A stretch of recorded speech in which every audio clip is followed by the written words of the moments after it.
જામનગરમાં 7 રસ્તા વિસ્તારમાં પ્રદર્શન ગ્રાઉન્ડના સામેના ભાગમાં કોમર્સ કોલેજના દરવાજા નજીક એક એસટી બસ અને રિક્ષા વચ્ચેની ટક્કરને કારણે મામલો ઉગ્ર બન્યો હતો। ગઈકાલે મંગળવારે સાંજના સમયે એસટીની એક બસ એક ઓટો રિક્ષાને અડી ગઈ હતી, જે સંબંધે માથાકૂટ થતા બસ ડ્રાઈવર પર હુમલો કરી માર મારવા ઉપરાંત ફરજમાં રૂકાવટ કરવા અંગે રિક્ષા ચાલક વિરુદ્ધ ફરિયાદ થઈ છે।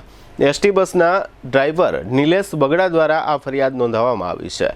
ફરિયાદમાં એવું જણાવાયું છે કે રિક્ષા અને બસની ટક્કર પછી રિક્ષામાંથી ઉતરેલા સન્ની મકવાણા નામના શખ્સે જમીન પર પડેલો પથ્થર ઉપાડી બસ પર ઘા કર્યો હતો। ઉપરાંત આ શખ્સ બસમાં ચડી ગયો હતો અને ડ્રાઈવર નિલેશ બગડાને ફડાકા તથા લાતો ઝીકી હતી, તેમજ બસમાં પડેલી લોખંડની પટ્ટી ઉપાડી એસટી ડ્રાઈવરને હાથમાં ફટકારી દીધી હતી। આ મામલામાં પોલીસ રિક્ષા ડ્રાઈવરની ધરપકડ કરવા માટેની કામગીરીઓ કરી રહી છે। જામનગર હવે બનશે વધુ સ્માર્ટ, વધુ આધુનિક અને વધુ ગ્રીન।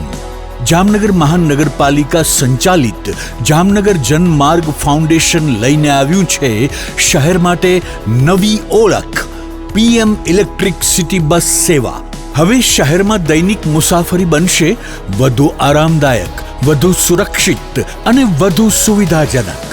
સવારે 6:30 થી રાત્રે 8:30 વાગ્યા સુધી દર અડધા કલાકે ઉપલબ્ધ ઇલેક્ટ્રિક બસ સેવા શહેરના વિવિધ વિસ્તારોને જોડતા 5 મુખ્ય રૂટ સાથે દરબારગઢથી દરેડ, ગોકુલનગરથી Gandhinagar railway station, Hapa railway સ્ટેશનથી ગાંધીનગર રેલવે સ્ટેશન, 7 રસ્તાથી ચેલાગામ અને 7 રસ્તાથી 7 રસ્તા આખા શહેરને આવરી લેતો સર્ક્યુલર રૂટ।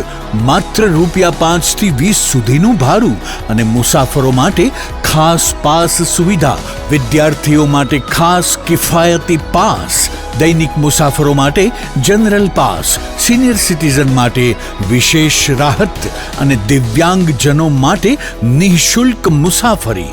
વ્હીલચેર ધરાવતા વિકલાંગ પેસેન્જરને બસમાં ચડવા ઉતરવા માટે વિશેષ સુવિધા।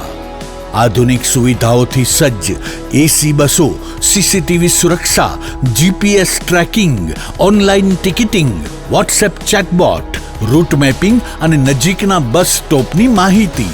હવે શહેરની મુસાફરી થશે સ્માર્ટ, સેફ અને સંપૂર્ણ સુવિધાજનક।